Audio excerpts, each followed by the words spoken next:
Hello and welcome to Pale Reflections, a proud member of the Duff Network where we reflect on Wildbow's most sunny work as it releases. I'm Ruben Morehouse. And I'm Elliot Diebold. And we are here to talk about Pale, as you might have guessed from the name. But before then, just a quick warning that you can now vote in our fan art contest. If you're a patron, is that right? You've got to be a patron to vote.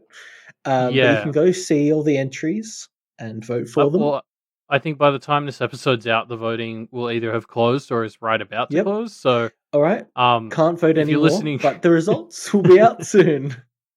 yeah, we'll release the results not long after that. On the topic of this episode coming out, sorry, it's a few days late. That's on me. I Louised my body up pretty good last week, and wasn't really in a position find a to Matthew do to much. help it. Yeah, or a Charles, I guess. I need my own personal Charles, someone who can just take all my pain. Imagine if that was the national healthcare system. Charles is for everybody. I think in my live reads, I compared Charles at one point to you know that story, the ones who walk away from Omelas. I'm just realizing I don't know how that word is said. I do not know what you're talking about. It's like a shortish story. Basically, there's this town, and everything's perfect in the town, and you sort of find out the reason is because they've got like this kid being tortured in the basement, and it's this whole thing about like, oh, everything's perfect except for the one person, and it's all about morals and shit. But yeah, it's been a while since I really looked at it, but like that's just whenever you have this thing of like, oh, everyone's okay because we just lump all the suffering on to this one thing, that's where my mind goes. And Charles is sort of seems like a good system. Yeah, I mean, Kenneth certainly seems to think it's not totally out of. Yeah, it is a utopia for everybody. Asterisk. Yeah, exactly. There's definitely like a utilitarian argument to be made for it. Yeah, as long as you don't draw the really short straw. Yeah, exactly. Yeah, I wanted to talk a bit about why this episode's late as well. Because so basically what happened is I fucked up my hamstring and I was basically bedridden for like most of last week. And my housemate had like a bunch of stuff going on, so what she had to do was buy me a bunch of TV dinners because that was basically all I could prepare for myself. So basically I spent most of the week lying in bed, struggling to get out, making myself TV dinners. And what I realized towards the end of it is I was living that authentic Verona's dad lifestyle. Oh no, you've become what you hate. Yeah, well, that's what I wanted to bring it up because, like, gang, fucking sucks. Like, we're constantly talking about the balance of pity and anger towards this dude, but like, I definitely moved an inch closer towards pity in the last week because I was so fucking miserable last week. Like I could see why it was a hole that was difficult to come out of. I mean, the second my legs started to be better, I was fucking out of the bed. But I can see how you could get stuck in that rut. I was just sitting there miserable all the time, and you feel tired and gross. TV dinners, not the best meals, it turns out. Yeah, awful stuff. Don't be a Verona's dad. I realize there's not really any hot takes as a part of this, but just like wild. I did like a reverse Icarus. I flew too close to the center of the earth, and it was terrible. Yeah, but yeah, we've all learned a valuable lesson, which is Verona's dad is not a good role model. Heard it here first. Speaking of Verona and Verona's dad, let's dive into the whole situation. So yeah, Leaving a Mark 4.2, the first chapter we're talking about here is a Verona chapter, and it begins with Verona trying on clothes with her mother. Yeah, Verona's mom came out of nowhere. I had missed. I don't know if it was actually brought up in 4.1. I missed that she was actually in town now. So this caught me completely off guard, and I got so excited when I saw her mom was in it because I feel like we've been waiting for this for arcs now. Yeah. And it's weird, right? Like, we really didn't know what to expect. It's obviously been built up as something that's going to have some kind of impact when it enters the story. But it's like, I don't know, fine at the start here. Like, it seems fine. I mean, it's tense. And I think the most telling thing about this scene is it's not warm at all. It's like two work colleagues, right? Like there's no connection between these two. Yeah, it's such a not close relationship. Yeah. It's kind of like her relationship with her mum is almost the inverse of the relationship with her dad, but in its own way, Yeah. like just as toxic and painful. Like Mm. while her dad has sort of Rona's dad puts way too much on her, and her mum has just kind of done the opposite and stopped. Like she does these sort of cursory token effort bits in this shopping trip. Like she's asking, "How'd you go at school?" and doesn't Mm. push any of what like it's almost like she's doing due diligence, or not even just like minimum viable product Minimum of checking in. diligence. Yeah. Yeah. um like there's this bit where she's like, "Oh, do you still talk to Lucy?" And for me that was like the clincher of like, wow, you were just fucking not even here at all, are you? Like she's like, "Oh, I'll make the trip out whenever you want." And it's like, I well, we know Verona's mom isn't awakened because that was fucking bullshit. Mm. Yeah. Like it's Do just we though? Like, God, okay. I shouldn't have said that. Because there's this one line, and we're jumping out ahead. I'm jumping way, way ahead because there's this one line right before Verona's mum leaves this story forever, hopefully, where she says, honestly, there's not a lot I could say that would be bad mouthing, which just is such a nonsensical thing to say that it made me think that she's a practitioner and this somehow, I mean, but the thing is, this also isn't the truth. So that also doesn't quite make sense, but I don't know what's going on there. Let's go back to that line later because I want to bring up more of its context, and I don't want to then have to repeat it All right. later. But I yeah, I see what you're saying. I think Verona's mom is doing this thing that she does a lot in this chapter, which is like this kind of avoidance, not just like conflict avoidance, but she just lack of effort, I suppose, would be the thing. I mean, remember when we were giving shit to Rowan for not trying? I mean, Verona's mom is Hmm. the queen of doing that. It's like two Rowans. Yeah. Yeah, like she just does this thing here. She sort of swoops in and is a little bit okay for a couple of Hmm. hours. Like till it's like again, it's like the inverse of what happened with Verona's dad a few chapters ago, where it's like he wasn't shit for a couple of hours and then he sort of fell back in. I kind of feel like Verona's mum does that here. She manages to put in a bit of interest in Verona for a couple of hours, and then when Verona pushes for more, she's like, no. Mm, yeah. She's really not. She's not as in your face shit as VD, right?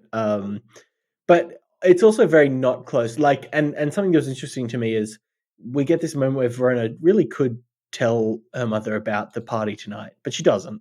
And that to me is kind of saying not only are they not super close, but there's no like Aunt Heather vibe to this relationship, right? This isn't an adult that Verona feels like she can confide in at all.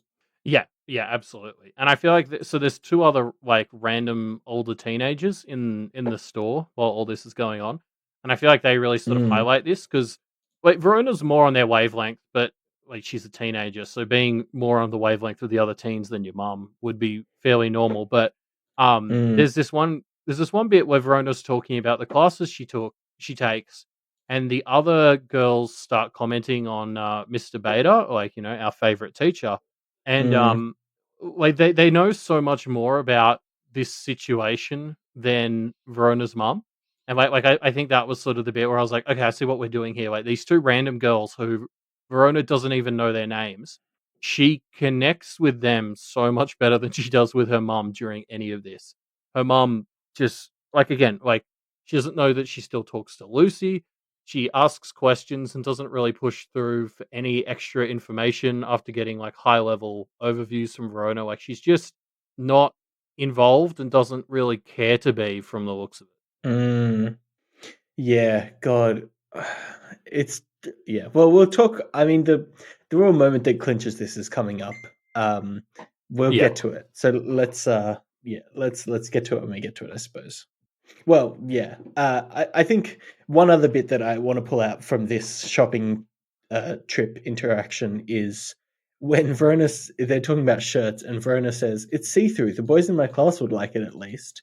Now, I think that's a comment that should have some kind of reaction from a parent, whether it's like a cheeky reaction, whether it's like a mother kind of disciplining her daughter reaction, whatever it is, depending on the relationship, there should be at least some reaction to that comment, right?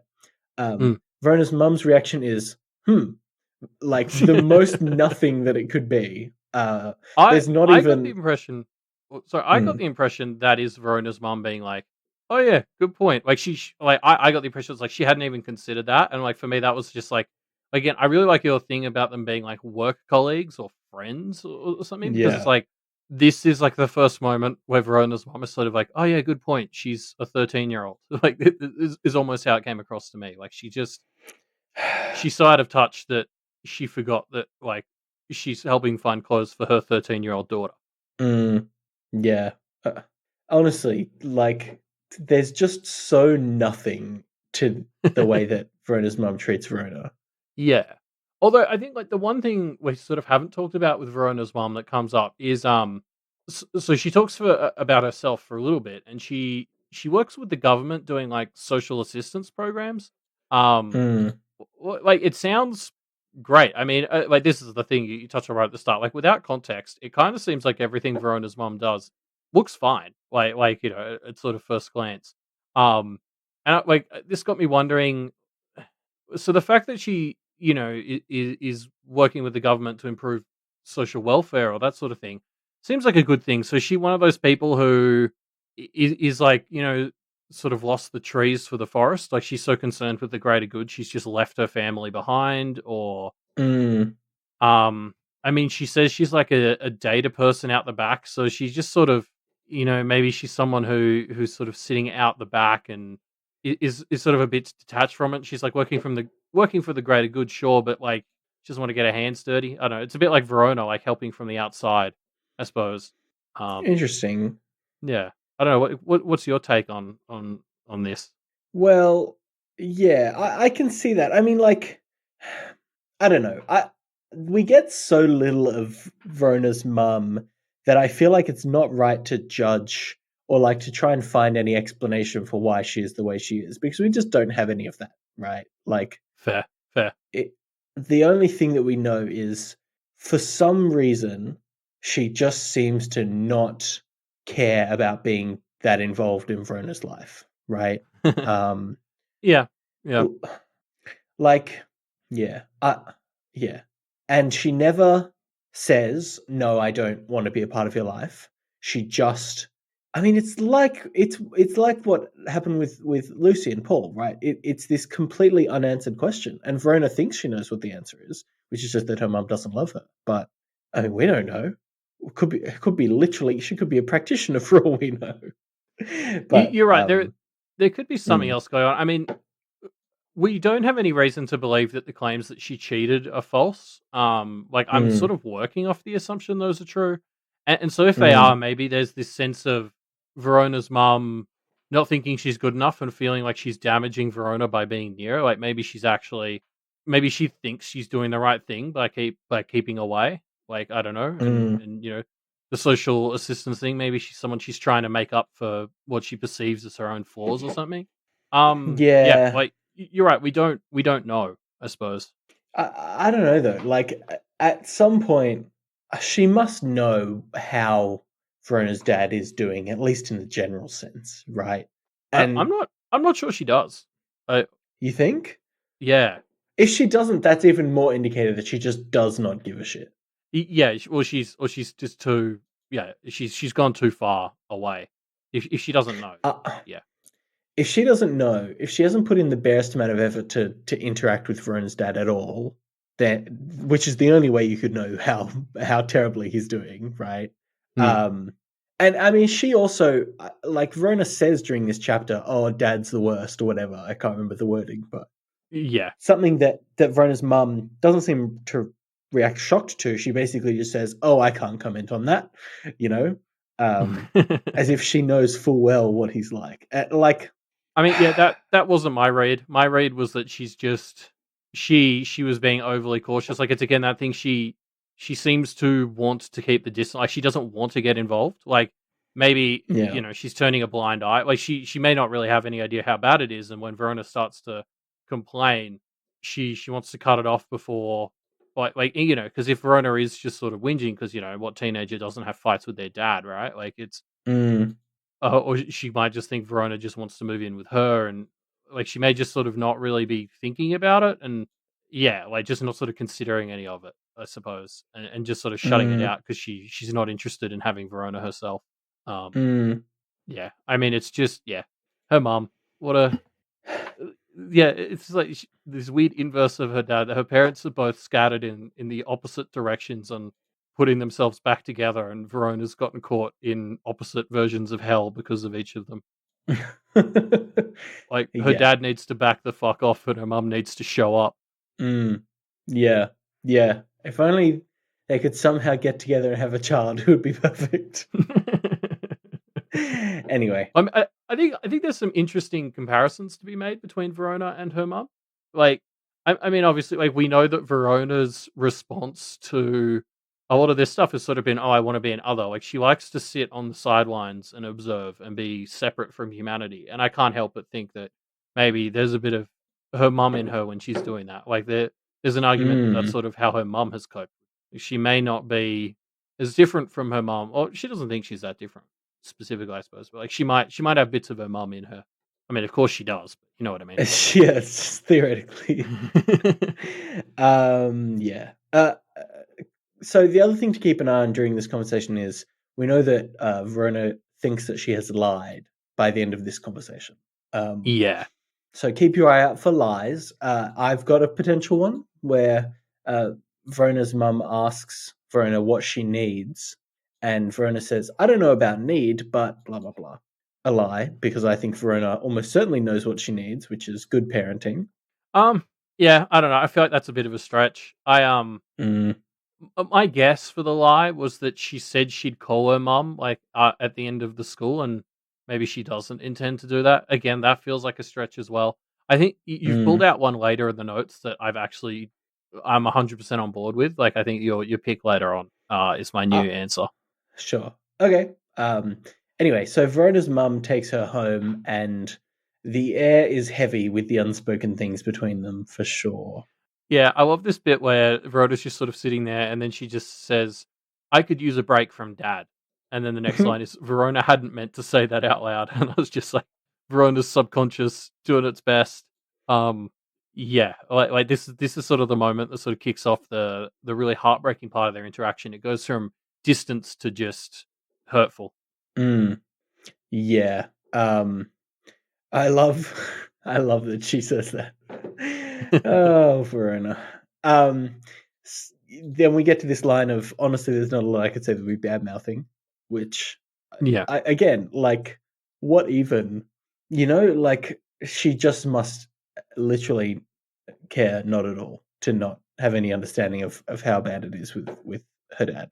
Yeah, I mean, so to be fair, I doubt her dad, like I doubt Verona's dad would let her have any idea of how bad he is. Like he would be going Mm, out of his way to appear normal. And she clearly isn't listening when Verona tries to tell her because she doesn't want to get caught, like being the bitchy parent, which is hilarious because Verona's dad has no qualms doing that the second she gets home. Um, yeah. but, like, I can see why with the tactics she's employed of keeping a distance, she just would have no idea that this isn't just Verona being a moody teenager, like, the situation with her dad is really fucked up. Yeah, I mean, this is as close to a literal cry for help as you can get, right? Especially from Um, Verona. I mean, not that her mum would know that because she doesn't know Verona, but, like, seeing stuff like this from Verona, I'm like, "Okay, like, alarm bells need to be ringing." mm, yeah. Um, I don't know. Useless, right? Like, we say a lot of bad things about her dad, which I think are justified. But he is working Yeah. two jobs to ensure that Verona has a house and that Verona has food and that whatever. Like, he's at least he's at least putting in some effort in his own misguided way, you know? Yeah, well, yeah, it's I think I was talking about before. I feel like Verona's dad has leaned too far into smothering Verona, and Verona's mum Mm, has leaned too far into giving her space, and they could both stand to meet somewhere in the middle. Because you're right, like it's hard to say that Verona's dad is putting in the effort because he also consistently does not. It's like they're both putting in the efforts in the wrong places, or too much into the wrong places and not enough into the right one. Yeah, I mean, at least, well, no, like, they're not putting effort into the wrong places, because Verona's dad is putting in effort to the wrong place. Verona's mum isn't putting in effort in any place, you know? Well, she is just not into her family. Like, it sounds like she's working hard at her job and, she's dating or whatnot. So it's like Sure. she's living She's putting in effort, just not seemingly a into good her life. relationship with Verona. Yeah. Yeah, exactly. Like, she's putting it into the wrong place. Yeah. Yeah. So then we get to the part where I think there's the lie, where her mum calls out that she loves Verona, and Verona says, "Yeah, you too." This is as soon as I saw this, as soon as I saw that Verona had lied, and with the stuff that happens later, I mean, I think this is the one that everyone has pulled out as the possible lie, that Verona actually doesn't love her mother. Yeah, I hadn't thought of it, and then when I saw this in the notes, I was like, yeah, this is the best one that I can think of. And that's especially because it's heartbreaking. That is a lie. Yep, but it is, I think. Yeah. Of course, it's a Verona chapter, so we have to have some interactions with VD. I love that you've just started calling him VD. It's a pretty It started apt as a name. shortening, but yeah, exactly.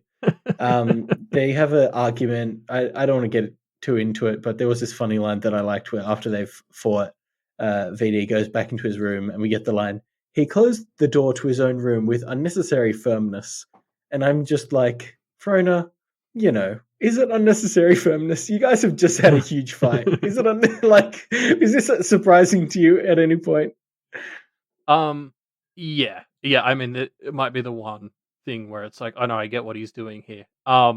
Yeah. I mean, this section with her dad again just really highlights how opposite his relationship to her and his mum's are. Like, she's like, "Mum, please, like, move closer, let me live with you," and she's like, "No." And then she goes into the house, and her dad just won't leave her the fuck alone. Yeah. Um, and she gets in this yelling match with him. And it's just like the overbearingness of her dad is so strongly highlighted by putting this right after her interactions with her mum. Did it feel to you like Verona's dad, like after she had hung out with her mum, he was just kind of hanging around because he was kind of trying to measure like how much what she had had in this interaction with her mum, like Oh yeah. measure how much she had enjoyed this interaction and just kind of be a parent to try and be involved and be like, no, I can be here too. In the same way that like when two kids are playing and one kid has a toy, the other kid wants that toy just because the other kid has it, Yeah, I think this is a bit of a classic, like, divorced parents jealousy little moment. Yeah. It was like, "Oh, is she dating?" Like, I think that was the one question that I was like, "Oh, come on, dude, just." Yeah. Um, I mean, there's a bunch of moments where he gets really petty about stuff to do with her as well, like when he finds out she's driving the grandma's car and stuff. So it's yeah, I do think that part of him being here is he feels a bit insecure that Verona would prefer her mum to him, and he's trying to make up for it. Like, he has a bit where he's like, "Oh, why don't we have like a daddy daughter night? Because this party's going to be lame." And it's just like, "Oh, you can't read the room for your life, can you, bro?" Oh god, it's so frustrating watching him just like walk into a wall over and over again. Yeah. Anywho, let's move out of this segment because I hate VD. So the trio head to the party and they start to have a good time, and it's nice for a bit. Yeah, because we sort of left 4.1 off with Avery and Lucy deciding they were going to go, get ready for the party together, and then we open up with like Verona's misery hour with both her parents, and we sort of immediately cut back, and it's like Lucy and Avery are both like really well dressed up, and we find out later like they've done all this prep, like they've just clearly had such a good time, and I was like, God, I wish Verona could have just gone and hung out with them Go and hung to out with get ready. them, yeah. Yeah. But it's Like a nice Lucy, I was just gonna say, like, Lucy's wearing that nice red dress. I think like 4.1 ended with Avery saying, "Wow, that's my red dress and it looks so much better on Lucy," and now Lucy's wearing it. yes. So I like that Avery has clearly voiced this opinion to Lucy, and Lucy has Yeah. like agreed. And then yeah. yeah. Yeah, and it's nice, like, this party is just full of like teen drama style stuff, and it is just so nice to see. Like, it's just chill teen drama stuff. Nothing crazy going on yet. We'll get to that, but yeah, it's just lovely. Yeah, like it's kind of fun to just for the characters and for us to get immersed in like all the bullshit high school drama. Like Haley has made mortal enemies with the rest of the dancers because she got with George. Like it's such dumb bullshit, but it's kind of cathartic to have to deal with that bullshit in the background as opposed to like murderous monsters or whatever shit. Mm, yeah.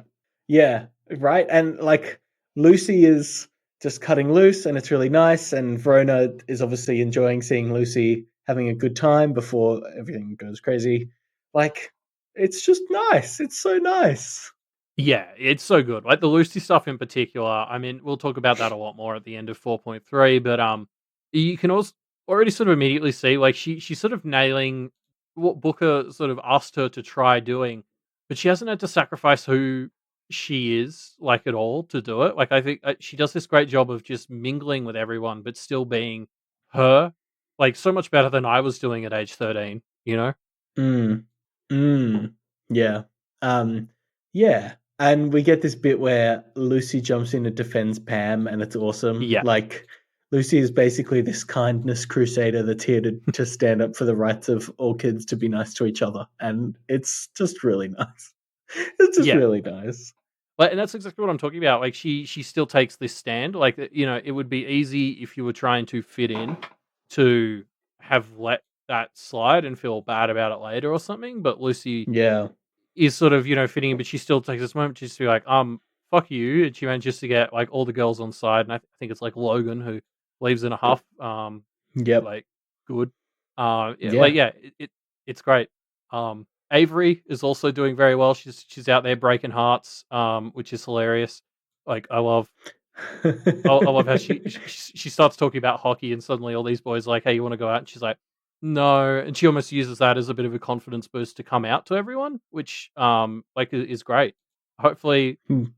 there's still that part of me that is like, how much is this any glamour of Guilherme or Marusika's? But I'm Yeah. optimistic that this is just everything else here seems to be going well. So I'm just like, no, I'm just going to chalk this up as a win for Avery. Yeah. Yeah. Yeah. Cool. So we get a moment between Verona and Jeremy, which is nice. It's a nice moment, but Jeremy wants more in a wholesome way, and Verona has to turn him down, which is a bit sad. But he takes it like a champ. Yeah. And like this is sort of Verona's instant. Like I feel like the theme of this part of the party is the three Kenneteers like coming out of their shells a bit and like still being themselves, but getting sort of wider acceptance or like Mm, moving beyond just being a trio. Like mm, Lucy obviously integrates well, doesn't lose herself. Avery, chats to a bunch of other people, learns a bunch about everyone, and manages to like come out and not feel terrible about it.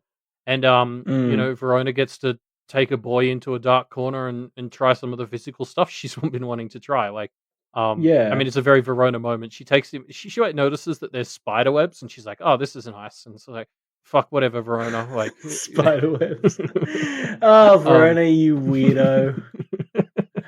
so Ah. yeah, I was like, this goes pretty well. Jeremy's like consistently a champ in these two chapters about like everything. Yeah, it's Mm. great. Yeah. Um, yeah, Verona gets out of her shell. That's nice. And then, well, okay. There's this moment as they're about to head back where there's been these mosquitoes that were landing on them, and Verona's feeling like there's some kind of horseflies biting her, and maybe that's just what it is. But I'm just kind of like I I don't know. Maybe I'm being too tinfoily, but I'm always suspicious that something else is going on. Do you think something else is going on, or do you think I'm diving too deep into it?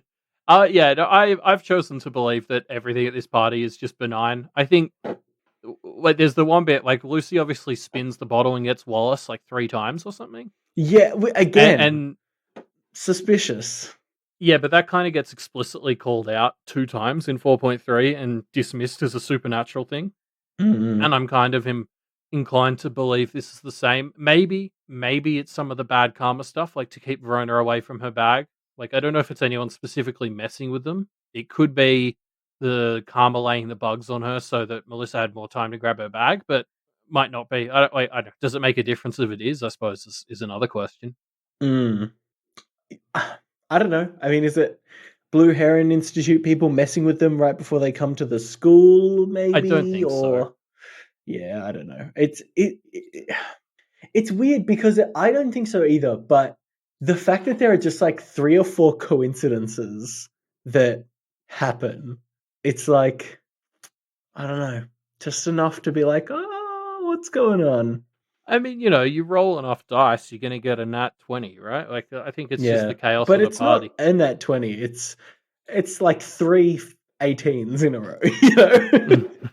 Sure. Yeah, I don't know. Maybe you're right. Anyway, so Verona heads back to the group only to find Melissa is missing. And even worse than Ooh. that, though, also missing is Verona's bag. Yeah. Twist. So the fun part of the party is over, basically. Because I mean, for some fucking reason, Verona has bought her entire kit of magical bullshit to this party with her. Like, Just in case it's she needed it. it's pretty easy to see why Lucy later on is like, "Oh, I thought maybe subconsciously you wanted this," because it's like, yeah, why did you bring all this shit? Yeah, Like, I get clearly a bringing mistake. a few things for surprise self defense, but this seems overly prepared for disaster. Oh yeah, it's insanity to bring all of this stuff, right? Like it Yeah. actually just makes no sense.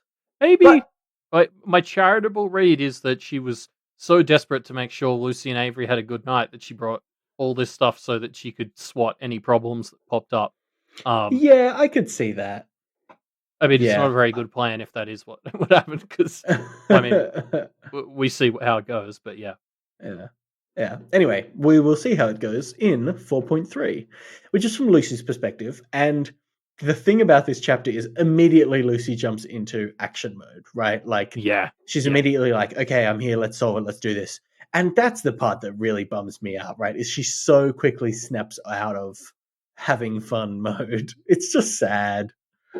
Yeah, and obviously Verona doesn't cope with it, which we'll talk about later. But yeah, after all these nice moments in 4.2, 4.3 immediately enters business mode, and you sort of see how like Mia and the crowd and Wallace sort of try to draw her back in, but she, literally sort of turns her back on them because she's got to help her friend, which is nice, but it Mm, sucks. mm, yeah. Um, yeah, I don't know. It does suck, and this is what Verona feels later, right? Interestingly, we also get Jeremy who jumps in to help, asking if he can, and Verona, okaying it, which Lucy's quite surprised by. I think rightfully because it's just, yeah, it's a surprise that she's like, yeah. I think this comes down to her not wanting Lucy to have to be the one to manage everything. So the more they can get Lucy not to. I think this is what's going through Verona's mind. The more they can get, not have to have Lucy do everything, the better to her. But still, Yeah, the weird to more pull help. in Jeremy. I mean, Jeremy's earned the trust. He was such a cool guy about all the stuff last chapter, and like he's genuinely still trying to help. Um, yeah, like I don't know. I think he's earned the trust that Verona extends to him. Yeah, yeah, yeah. He's great. He does well. Or he doesn't do that much, but he does okay. And then we find out later that Miss was considering him as one of the other options for being a Kenneteer, which is especially interesting and leads me to think, especially given that later on Matthew says something like, "I'll keep him away from the practice, or he'll just slide into it really easily." That he will get awakened either by them intentionally or accidentally, which I think is going to be great when it happens. And here's how it's going to happen. Verona's going to turn into a cat. Jeremy's going to see the cat and be like, oh, that's a cat, and follow it, and then see it turn back into Verona and be like, whoa, now I'm awakened, or whatever. Oh, That's my prediction. yeah. No, we just learned it's not. We just learned the word for it. It's not awakened. It's aware. Yes, aware, that's it. But Ah, I do think then that will start the chain of him becoming awakened. Potentially. I mean, look, you could do a lot worse. He seems like a pretty cool dude. Yeah. I think he'd be good. I think he'd be a good practitioner. And yeah, we also get Lucy, as we're in Lucy's head, we get her internal monologue on, you know, how it's been to be able to cut loose and how nice she found it. Which again adds to the sadness that it has had to come to an end. Yeah, she has these little bits of mixed feelings around the fact that it took, so much, or just say that this sort of contradicts the fact that she got 0 in class ranker. So Mm, there's sort of these mixed feelings around it. Like overall, she seems to have had a good time. I hope she did, mm, and I hope she continues to do so. Like as because obviously, like the interesting thing about this is the three Kenneteers have sort of seemingly in this party started to find an acceptance in the wider social circle of their school, right as they're about to go and enter this new social situation at their new school. yes. So, like, I wonder if this is our prelude to how they're going to go socially at the Blue Heron Institute. Mm, yeah. I mean, it's weird because th- are they going to be the youngest people at the Blue Heron Institute? And if so, by how much? Like, I don't know what I to mean, expect from that. yeah, we have no idea what the demographics of the school are really like. Like, we know there's people like Zed and Nicolette, and they're obviously a few years older. But they're Mm, also they seem like they've been going there for a few years, maybe. mm, Or actually, no, Nicolette might have just been close to a year.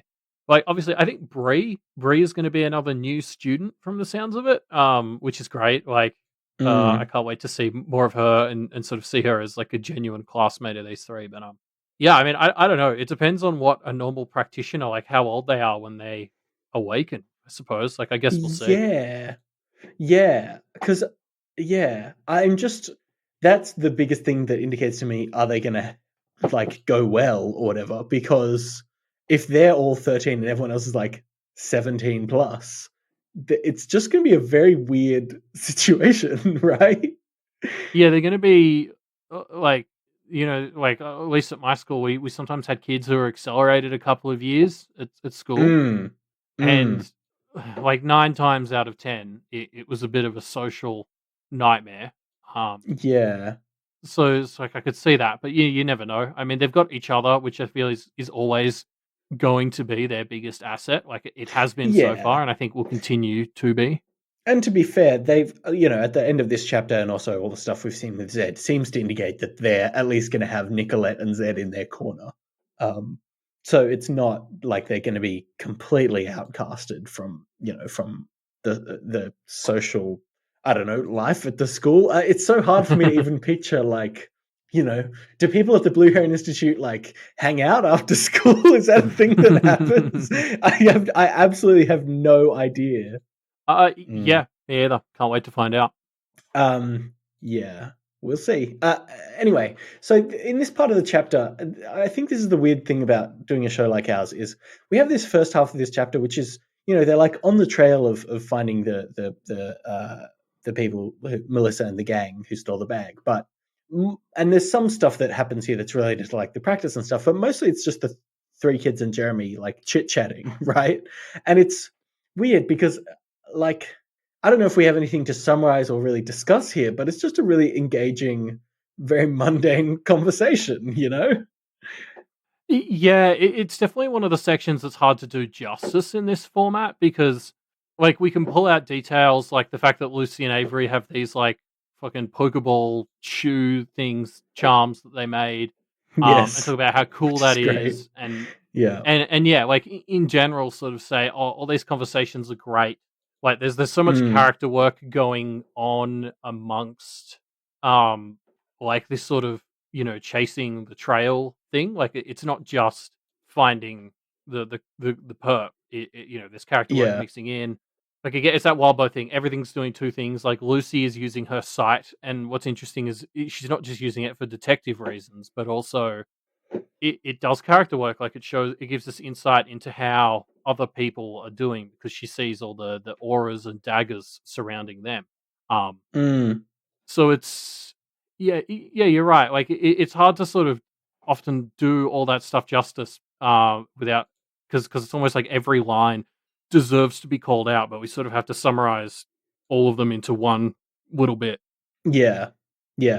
Although I do want to call out, I guess, specifically that one. There is that one moment where there's two guys and three girls on a hill, um, and they're like looking out at the stars or something.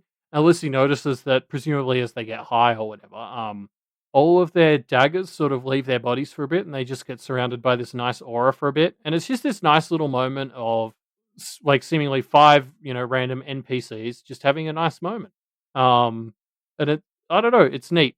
I was just like, oh, this is a nice little moment. And after this is happening as the party is going to shit for our three Kenneteers, and it's kind of good to know that, these other five have found like a nice peaceful moment. Yeah, it seems like everybody's at least having somewhat a good experience at this party, right? It's a nice, our Kenneteers are having a nice cathartic moment at the party, but also all the other characters are also having a good cathartic time at this party.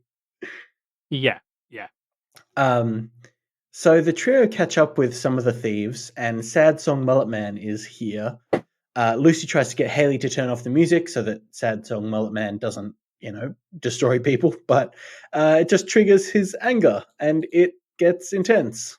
Yeah, this is a very visceral, brutal fight scene. Like, Yeah, Mullet Man beats the absolute shit out of the three of them. Like it's we had such a nice party in the back half of 4.2, and then it went into like a tense action mode as we did this chase, and then it hits here, and I was just like, holy shit! Like things turn really south and get really like life endangeringly violent. yes. It's such another turn south. Yeah, it's again this like things can like they're really walking the razor's edge, right? At any moment something can tip and things can get brutally, dangerously violent. Yeah, exactly. Yeah, so just I love this image though. Like it's bizarre, right? There's all these kids at this party, and suddenly some random adult with a mullet arrives and starts dancing, crying, and stripping, and that's just like, what's going on here? Yeah, like you could see this. Like what this makes me think, because there's a mention of it being on the news later, I think, and Yes.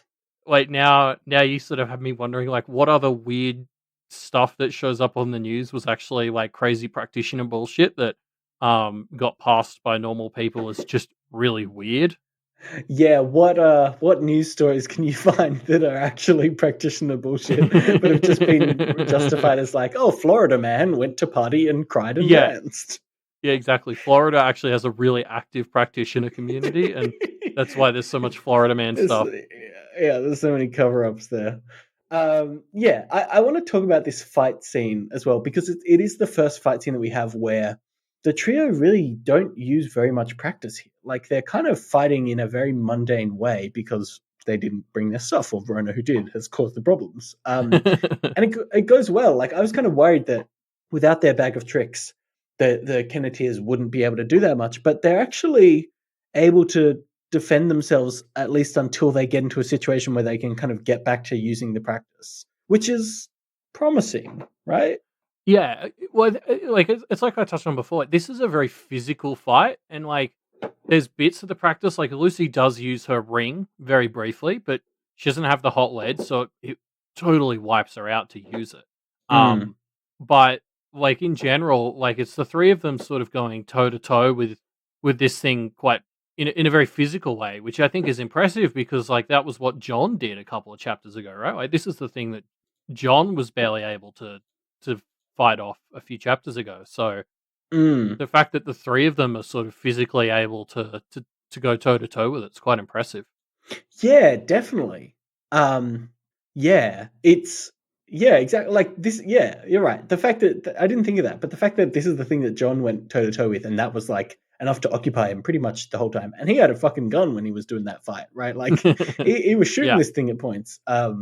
It's pretty good, pretty impressive. I loved. Okay, so as they go to find Melissa, as they continue, there's this bit where Verona's like freaking out throughout this whole thing, and Lucy's wondering why she's freaking out so much, and very much is uncharitably assigning it to thinking that Verona's just freaking out because she's lost her stuff and she doesn't want to endanger her chances at magic school, which I mean, I guess it's fair. Knowing Verona is a fair assumption for Lucy to make, but God, uncharitable.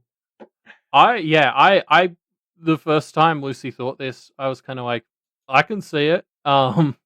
She calls it to attention so many times that I was like, okay, there must be some other explanation because Lucy just keeps thinking that. So I guess maybe a bit dualistically, I was like, oh, there must be something else going on here. But yeah, like Lucy is pretty unimpressed with Verona for most of this because she assumes Verona's only thinking about herself. Yeah, and we'll see this kind of payoff towards the end of the chapter. Yeah. So yeah, the trio find Melissa, and she's pretty much in the midst of a mental breakdown, surrounded by all of these powerful objects that she doesn't really understand. And yeah, it's pretty sad, right? Like it's a depressing vibe. Yeah, like I think. Oh, okay. For starters, one little thing I just want to call out before we dive into Melissa is there's the bit where she pulls out like the goblin stick that Toad Swallow gave them, and it like we learn that it gives you permanent injuries that don't heal properly.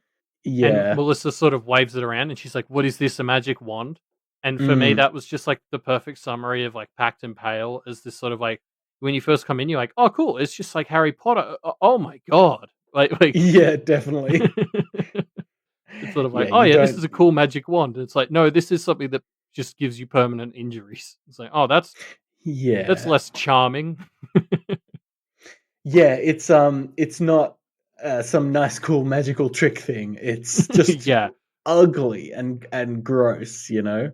yeah. This is a Um, very full-on world, and I think this is a great little reminder that that's not what we expect coming in. yeah, yeah. Um, so here's something that Lucy says that I really like. Talking to Melissa, she says, "You can't keep slapping away people's hands and then be surprised when they stop reaching out," which is such a perfect summary for the way Melissa is acting. And it makes me feel conflicted because, yes, she's only 13 and her entire life has kind of fallen apart in the past 2 or 3 weeks, right? Like, it really Yeah, does make sense that she's not doing well.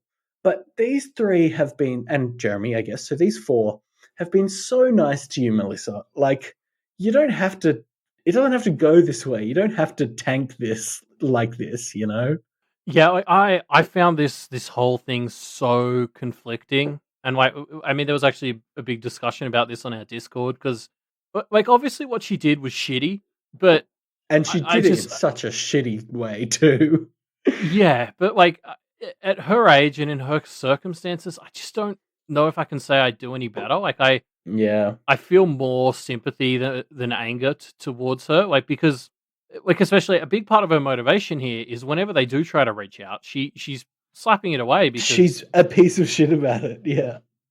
well yeah, but like the reason she's doing that is because she's always like, "Oh, you're just doing it because it's for you, like you're being selfish when you try to help me." Yeah. And like the fact that everyone in her life has kind of turned their back on her now that she can't do like dance or whatever, Yeah. I can see why she has become really bitter and written everyone off as selfish assholes because that's basically what her entire friend group has proven themselves to be. Um, Yeah. and, it's this sort of really dark reflection on some of the stuff Lucy's talked about with not wanting to give people a chance. Like Melissa has kind of entirely closed herself off from wanting to give people a chance. Like Mm. she set herself up with these impossible standards that you sort of have to meet to prove yourself to her. And Jeremy is one of the few people who managed to pass that. That's why she's so mad because Verona stole him away, so to speak. Um, Yeah. so yeah, I don't know. Like I can't bring myself to hate Melissa for what she did. I just want her to get a hug and get better. Yeah, you can't like, you can't hate her for it, but it is it's she's being very annoying.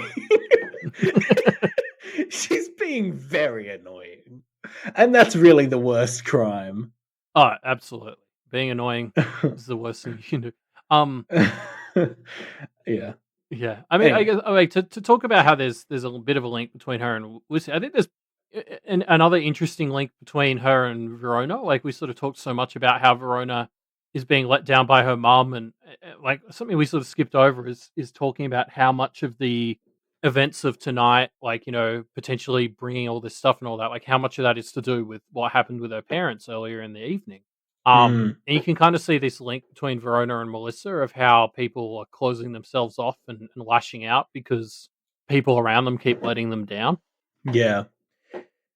Yeah. Yeah. Yeah. Interesting. Like, I wonder if that's a bit of a connection that Lucy's sort of making here. Yeah, and just something to keep an eye on in general, I guess, is, I kind of made a link that hadn't occurred to me before between how Paul and what had happened with him had been very much like this big unknown that was kind of driving Lucy crazy until she got some semblance of closure. And I think that same thing is kind of happening with Verona, with her mum. I guess just kind of being let down by people around you. I don't know if it's a theme or just something that seems to happen. Yeah. I mean, I think it is. There's a definite sort of theme.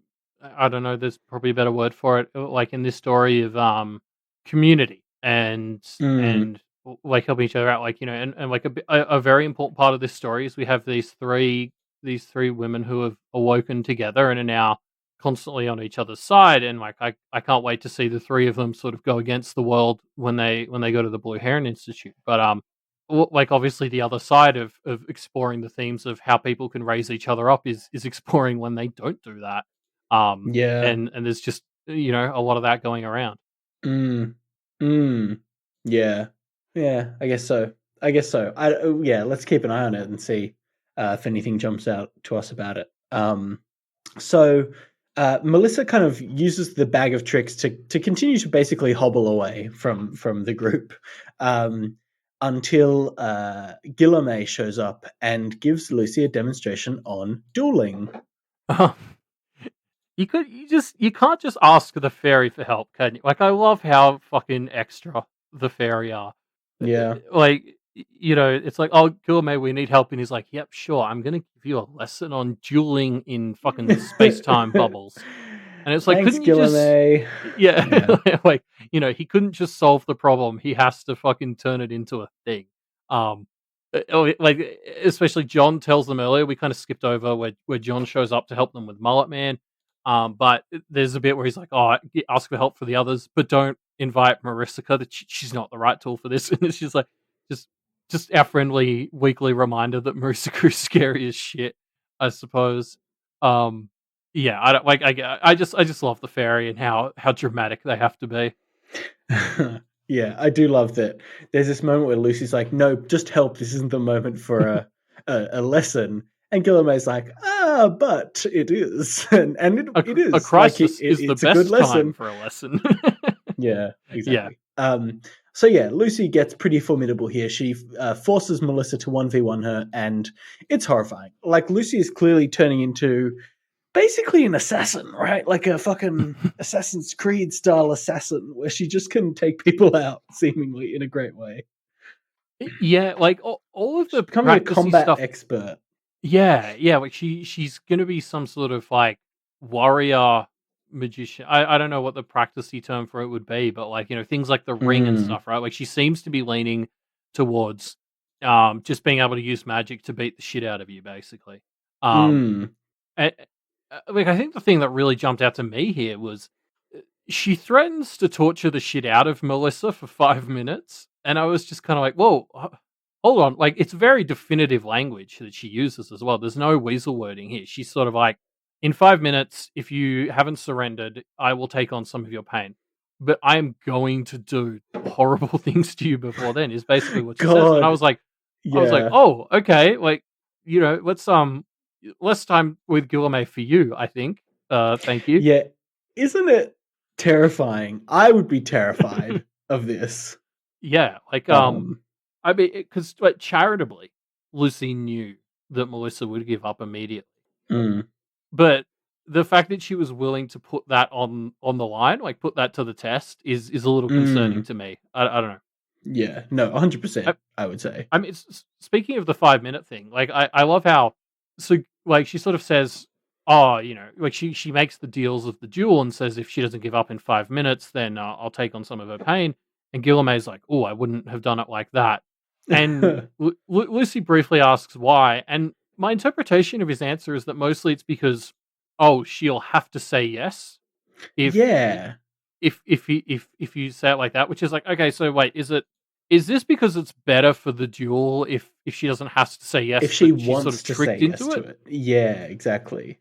Or like, is this just Guillermo being like, oh, it's more fun if it's like not as good a deal and you're tricking them, or or is it is it both? I don't know. Like I just hearing his response of, oh, you offered her too good a deal. I'm like, what? Like, what are you Mm. talking about, Guillermo? Like that seems ideal. Yeah, I agree. I don't get it. I could be either. I think I'm inclined to think more that like karma or whatever force is better. The outcome is better for you if it's not, if they do have a choice around it. But I don't know. Who knows? I would see. I would have thought that like, yeah. I mean, we don't know enough about how karma works, but like from if we're doing like our the spirits of the audience thing, for me, Lucy setting up this deal where it's like so stacked in Melissa's favor. Like to me, that would seem to imply that like Lucy should get extra bonus points when she turns it around and still manages to win. Mm. Like I don't know. I don't know. Mm. Yeah, maybe. Yeah. Um. Anywho, whatever the reason, Melissa gives in, and Yeah. the situation is resolved. Avery recommends that they take her back to Nicolette because they feel like Nicolette hasn't held up her end of the bargain. But when they get there, it's clear that Nicolette has, and Melissa is just being a piece of shit. My Uh, favorite thing about this segue is Melissa. When Melissa gives in, she's like, "I guess I lose. I always lose." And then the very next thought is, better take her to Nicolette." And it's like, speaking of people who always seem to lose. Speaking of fucking losers. Like, let's take her to the queen of like getting the raw deal, Nicolette, because we've decided this is her problem. And yeah, like Nicolette is basically like, I mean, look, I've done this, I'm going to try and do more, but like, honestly, she's not trying, and I need her to move a fucking inch Yeah, before I you got can to help meet her. halfway at least. Yeah. Which is like just such a, I mean, again, like the blurring the lines between sort of human psychology and behavior and magic, like this idea that you can't help someone who doesn't want to help themselves. Like Mm, it's still true for magic. Nicolette's like, look, I'm doing it, but like at a certain point, like I yeah. can't help someone who doesn't want to be helped. Which, yeah, fair enough, Nicolette. Another. It's nice to have. Basically, magic is confirming for us the universal truth that Melissa is just being a bit much. Melissa's being a bit extra and needs to chillax a bit. Yeah, but I get why she's in such a funk. Yeah, but literally, well, yeah. I don't. Let's not be too mean to Melissa. You're right. It's nice. Nicolette is kind of clearly on their side here. We left things a bit ambiguously in our last interaction with Nicolette and the trio. We saw that this was probably the way things were going based on Zed's interlude, but it is nice for Nicolette to basically be their friend here, pretty unambiguously, right? Yeah, I mean, I think we've been saying since 2.z that we hope that these four can find a way to reconcile because we think they'll be good friends. So I'm I'm very glad that it seems to be heading in that direction because I think they should all be friends. Let's get all these kids together and have them just fuck over Alexander. He's the baddie. Yeah, Yeah, I yeah, agree. I remain cautiously optimistic that these three are going to make a bunch of friends at their new school. yeah, yeah. We'll see. So yeah, Matthew turns up, gives them a lift back to town, and as they're going, they're kind of chatting about the dynamic between the Kennetiers and the Kennet others. And it's interesting. This whole experience has reassured the Kennet others that the Kennetiers still need them, which is I love nice. that. Yeah, but it feels a little bit creepy. Like, oh, then they're still children. They still need us. They're still kind of vulnerable to our machinations, you know? I I mean, that's certainly not an invalid read. I more took it as like the Kennet others have been so paranoid about having practitioners because in general, practitioners are so mean to others. And so they were so worried about what these three were turning into. So to sort of get a reminder that they're not these all powerful beings, but they're actually sometimes just idiots who need the help of them. Like it sort of it balances out the power dynamic. Like, when you have Mm, the Kenneteers helping the Kennet others with things like when Zed and Bree showed up, I think it's nice for them to be able to return the favor and sort of equalize the relationship a bit. Like I took a fairly positive read of like, oh, it's good for us to be reminded that you're not these all powerful beings, but you're also just kind of like us. You make dumb mistakes and Yeah. need help. Yeah, true. They do have emotions. They are, vulnerable to weird trains of thought and stuff like that, I guess. For want of a better term, they're only human. Mm. Yeah. Um Yeah, great. So yeah, Verona and Lucy finally have a moment to hash out how they're feeling, and Verona does some good work to make this up to Lucy while also kind of demonstrating no, she wasn't just being a piece of shit. Yeah, I mean this whole conversation is so like after all the tenseness of this chapter, like this has just been such a ride, and then to sort of close it out with this like really beautiful heartfelt conversation is just so rewarding. Mm. And like I love early on there's all this stuff to sort of set it up as a really human moment. Like there's this bit where when Lucy sort of first accuses Verona of maybe subconsciously wanting this to happen, um Mm. she sort of looks over and says Verona's expression was blank. Her eyes lacked the purple that had dominated them most of the night. Mm. And sort of, like setting up that she doesn't have her sight on and she's here in this moment. Like it just really humanizes Verona and sort of, humanizes this moment. Like it's like lines like this that are setting you up for a very human, personal sort of moment between these two. And that's exactly what we get. And it's just really beautiful. Yeah, it's a nice way of showing, hey, like, yeah, she's no shenanigans, she's on the level. Yeah, this is Um, Lucy and Verona. This isn't magic or any of this shit. This is just these two in this moment. yeah, this is the humans at the human emotion at the heart of this story, right? Yeah. Um, so yeah, the crux of it is Lucy says to Verona that it was about your items, and getting everything okay, and it was about. And then Verona interrupts and says it wasn't. And she can't lie, and that's it, right? That cuts through what Lucy has been thinking, and really makes her realize, oh no, my friend was genuinely trying to look out for me and trying to do nice things for me, and it's just so nice. I love it. It's so Yeah. nice. It's such a beautiful moment. And like there's all these bits after it where it's like where yeah, Verona basically starts crying and he's like, I was doing this because I fought so hard for this because I wanted you to be able to get back to your nice night because you seem to be doing so well. And then Lucy looks down and notices like how bloodied Verona's legs are because she was running around in her sandals this whole time. And it's like, Yeah. that's something that's totally recontextualized for her working for herself to like she did this for Lucy. Yeah, Mm. it's so nice, like because Verona struggles so much to open up like this because like there's so many moments where she's like, I hate being a burden. I don't like crying like this makes me feel like my dad. And we've sort of Mm. talked about like how she has this sort of weird toxic uh, you know, I've forgotten the word for like just but she doesn't want to show emotions because she attributes that to being like her dad. So she sort of is constantly bottling Yeah. everything up. And it takes a I lot for I her to would come out say of her shell toxic like this. masculinity, but yeah. Yeah, yeah, I mean, it's very similar for sure. Um, Yeah. but yeah, like Um, she it takes so much for her to open up out of her shell like this, even to someone like Lucy, and it's just so nice that she does. And Lucy is so supportive of her, and it's this really good moment, yeah, and and so lovely about will it.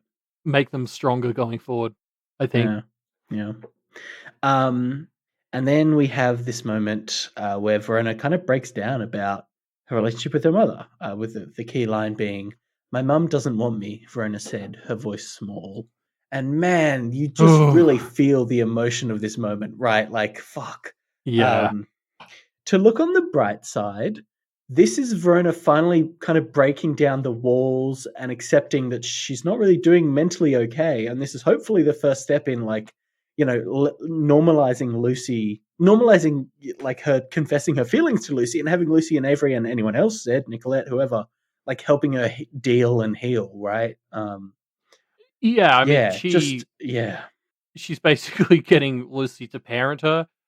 It sounds less charitable than it is, but it's like she's finally found someone who she can actually fucking communicate with and who will listen and understand. Because neither Mm, of her parents are fucking doing it. I mm, Yeah, you're right. I choose to read this as a very positive thing that will strengthen them and hopefully help Verona get to a better place.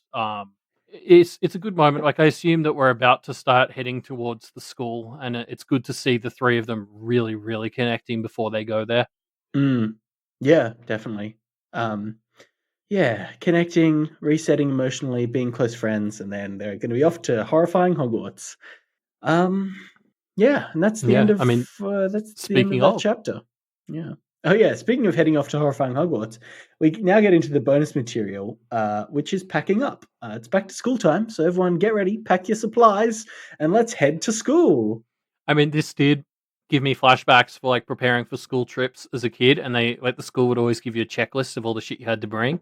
And Mm, this was like very similar to those. And also this pretty much confirms to me that we will be going to see some of the Blue Heron Institute stuff soon. So I can't wait. yeah. Yeah, 100%. I mean, it's like this is saying, yes, we're definitely getting there. Get ready. Here's all you need to know. Fairly straightforward bonus bit. Nothing too new in here. It's a good refresher on what tricks they have up their sleeve. Yeah. Oh, it's a bit of a summary of what they are bringing with them. It actually opens with like the clothes they're all bringing, which is fun because like Avery and Lucy both have colors to their wardrobe. Like Avery has all this green and orange, Lucy has all this sort of red and pink and purple, and then you get to Verona's as the third one, and it's just like it's almost all black. There's like a few little Mm, shreds of color, but I was just like, oh yep, this is definitely Verona's. As I was skimming through it, because you get to just a pile of black clothes. yeah. Yeah. Oh, and there's this other bit where, I mean, my read on it is Snowdrop is also participating in checking her Yeah. supplies, right? um, yeah, because we get little extra bits which are differentiated from Lucy Avery and Verona's stuff, which is fun. Yeah, I think it's just like a nice little bit of comedy that gets woven into the packing list. Like, it's like how much money they're all bringing, and then there's the extra little grey 68 cents that Snowdrops. Oh, Um, my favorite, my favorite is the dog tags where they each have their dog yeah, tags from John, and then Snowdrop has just a regular dog tag. And I just kind of glossed over it until I read because obviously Wildboat yeah, does the like descriptions for so you can catch everything. And uh, it's just 3 dog tags and then the description of looks like just a mundane dog tag, and that's when I was like, oh my god, this is the best. Yeah. yeah. Like there's a lot of like it kind of feels like they're just indulging Snowdrop. Like what's hilarious is there's like a rusty fork that's listed like 4 times. Um, Mm, Like it's like, oh, it's down under like toothbrush and hair sort of stuff. Then it reappears under weapons, and then it reappears under lockpicks. And at first I was like, "Ooh, is this some thing she got off the goblins that has goblin-y powers?" But I'm actually just convinced now, like I'm thinking about it, it's just a fork, and they're just indulging Snowdrop. They're like, "Oh yeah, we'll well, count your fork." Snowdrop uses it as like Yeah, hair she can care, stab as a people. weapon, as a Yeah, lockpick. exactly. Like it's her multi-tool, right? Yeah. Yeah, like that. So yeah, I just it's just like it's a bit of fun injected into the packing list. It's really cool. Yeah. Yeah, it's great. Um Yeah, I guess that's it. I mean, that's all the stuff in the chapters this week. I guess before we finish up, we should pull out some predictions from Pale Predictor, where people can leave their predictions on what's going to happen in the story. You can find the link to do that yourself, by the way, in the show notes down below. But we will pull out predictions that we really like and discuss them. Elliot, Yeah. do you want to pull out a prediction yourself? Yeah. I just sort of highlighted one from Idillo, who Hmm. just sort of pointed out. So obviously we've had mentions that Bree will presumably be at school with them. And Idillo points out if Bree can theoretically like eat anything, and as long as the hungry requires powering her, not really have consequences. Mm. Could the Blue Heron Institute just use her as like a As a storage or garbage disposal disposal. device? Yeah. Nothing can stop her eating it. She can eat anything. Yeah. Yeah, I mean, like it's a fun idea, especially because if she's looking for ways to keep powering the hungry quiet, like maybe can can her digesting something like can she absorb its power? Like if you feed her cursed objects, it feeds her being able to keep eating cursed objects. Like that could be her niche. Interesting. Yeah. I like that. Her power is consumption. Good times. Yeah, maybe. I put out a prediction from Lapsed Classicist, who pulls out that the name of this chapter arc is Leaving a Mark, and Lapsed Classicist thinks that the titular mark that is going to be left is the trio leaving this arc accidentally making Melissa aware of magic, which I could see. I possibly think maybe Jeremy, or maybe they're leaving a mark on somebody. Someone's going to be awoken, but I think that's where we're headed. I like this prediction. I'm standing behind it. I think someone's going to become aware throughout this arc, and that's the mark. And maybe it'll be someone called Mark to be one of those classic Wabo double meanings. It'll be someone called Mark that they leave a mark on as well. Yeah, I mean, definitely the Kennedy's got pretty beat up this time and had actual like marks left on them. And I wonder if maybe this is our prelude. If like this arc moves to the Blue Heron Institute soon, and like half of it or more like takes place in the Blue Heron Institute, like it might be more focused there, like leaving their mark on the school in some way. I guess we'll see. Like graffiti, or not fuck. What's the word? Not literally. It could be figurative mark as well. I'm sure. I mean, Snowdrop left her mark there when she burnt the fucking library down last time she was there. That's true. So fun return to the school for her. Snowdrop's walks in the door like, I'm back. What up? Did you miss me? Lock your doors. Anyway. Lock your doors. Lock up your libraries because Snowdrop's in town. Okay, I guess that's the end of our show then. Thanks for joining us, everybody. If you want to discuss this episode or the chapters that we discussed, you can find a link to the discussion thread down in the show notes below. Yes, you can also find us on Twitter. It's still at MediaMD Podcast, but we changed all the rest of it to be like the name is Power Reflections and all that, but it's still the same at thing. That's where I do my live reads. There's a new schedule for those to account for the fact this episode's late. So a couple of hours after this comes out, I'll be doing my next live read. doofmedia.com/calendar is the place to find out when those are happening. Yeah, actually, speaking of doofmedia.com, that's the website you can go to find all of the great shows on the Doof Media Network. You can also support the network by going to Patreon. But on doofmedia.com, you can find episodes like our recent episode of the Doofcast that we were on, where we talked about Agents of S.H.I.E.L.D. Yeah, I mean, it's funny. It was we talked about Agents of S.H.I.E.L.D., and then there was meant to be a little outro by Matt and Scott on the DC Universe stuff. But because of the way the four of us work, it ends up being about half-half because they can talk for just as long on 3 trailers as we can on a 7-season show. So it's a good, well-rounded episode because of that. So go check it out. Yeah. And yeah, as I mentioned, you can support the Doof Media Network by going to patreon.com/doofmedia. While you're on Patreon, if you have, 68 cents that you've been carrying around and you're looking for a place to put it, may I recommend going to patreon.com/wildbow and giving him your 68 cents because he makes all these great stories and he's a patron-supported author. So why not support him as a patron? Yeah, absolutely. Yeah, and so with that, we'll see you all in a couple of days. See you in a few days. Yep. Bye. Bye.